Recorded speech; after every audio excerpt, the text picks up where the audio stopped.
Something unusual is happening in Moscow. For years, Sergey Lavrov has been Russia's voice to the world, sharp, confident, always by Putin's side. But suddenly, he's gone. No meetings, no press conferences, no photos, just silence. And in a country where silence often means danger, people are asking, what happened to Sergey Lavrov? In late October, journalists noticed something strange. Lavrov, who usually dominates Russian state TV, was nowhere to be seen. He missed a key diplomatic summit in Kazakhstan, then another in Beijing.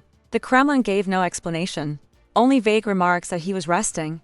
But Kremlin watchers know the pattern. When an official suddenly rests, it often means a purge, an illness, or something far more complicated. Inside Moscow's corridors of power, whispers began spreading. Was Lavrov gravely ill? Had he disagreed with Putin over Ukraine? Or had the foreign ministry itself fallen under suspicion? Lavrov's absence wasn't just a missing face, it was a hole in Russia's entire diplomatic machine.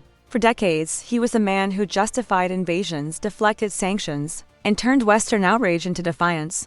Now that voice has vanished and the timing couldn't be worse. To understand the shock, we have to understand the man. Born in 1950, Sergey Lavrov rose through the Soviet diplomatic ranks with a reputation for cold logic and cutting sarcasm. He became Putin's foreign minister in 2004 and has outlasted every Western counterpart since. He was there when Crimea was annexed. He defended the bombing of Syria. He stood before the United Nations and called Western leaders hypocrites. To the Kremlin, Lavrov was indispensable.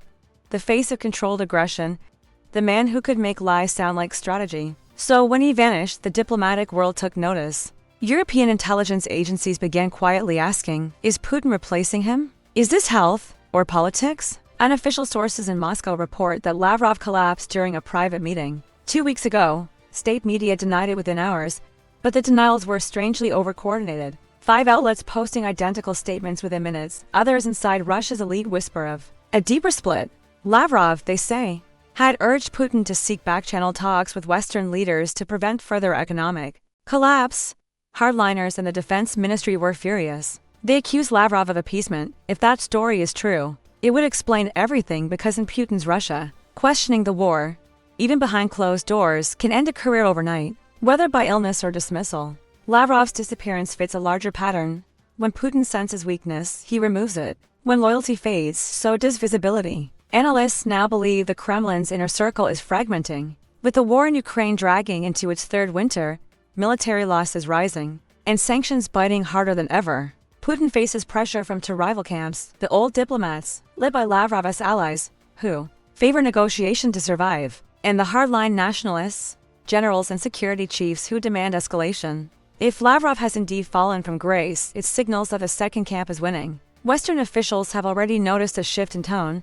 Recent statements from the Kremlin are more aggressive, more isolationist, and more erratic without Lavrov's measured diplomacy. Putin's circle grows smaller, angrier, and less rational. A former Russian ambassador told Der Spiegel, Lavrov was the bridge between Putin's reality and the real world. If he's gone, the bridge has collapsed. Western diplomats are puzzled but cautious. Some suggest Lavrov might resurface once internal conflicts settle. Others fear something darker, that the Kremlin is preparing a new face for diplomacy. Someone younger, more radical, less predictable. Meanwhile, Ukraine sees Lavrov's absence as a moral victory. To them, it's proof that cracks are appearing in Moscow's system. Russia is crumbling from the inside, one Ukrainian official said, and indeed, the timing matches reports of rising dissent among Russian elites and regional governors quietly complaining about endless mobilization. There's another theory, one that even Russian insiders whisper carefully, Lavrov's health. In 2022, he was rushed to a hospital during the G20 summit in Bali,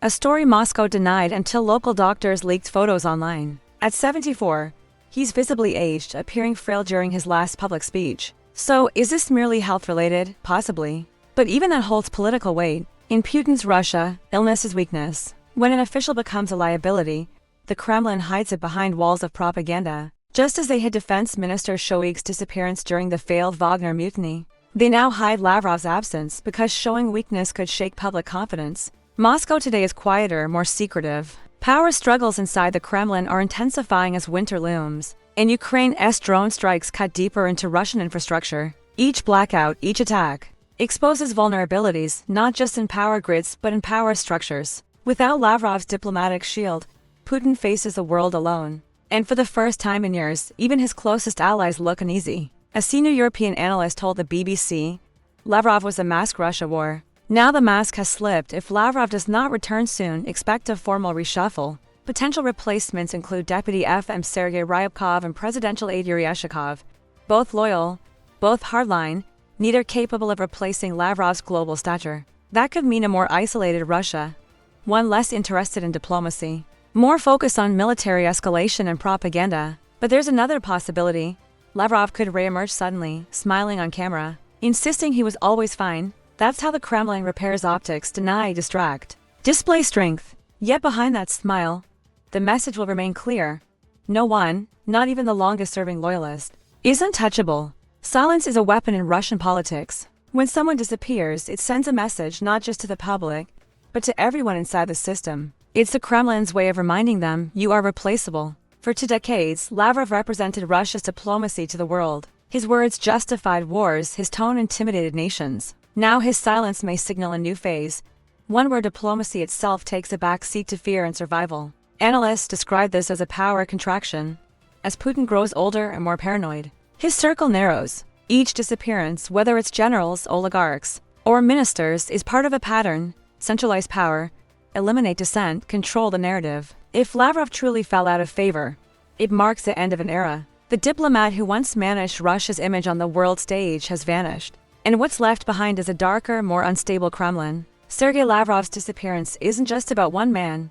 It's about a system devouring itself, a regime where loyalty is currency, truth is forbidden, and silence speaks the loudest. This is not the end of the story. It's the beginning of something Moscow doesn't want the world to see. Stay tuned, because the next time Lavrov appears, everything may have already changed.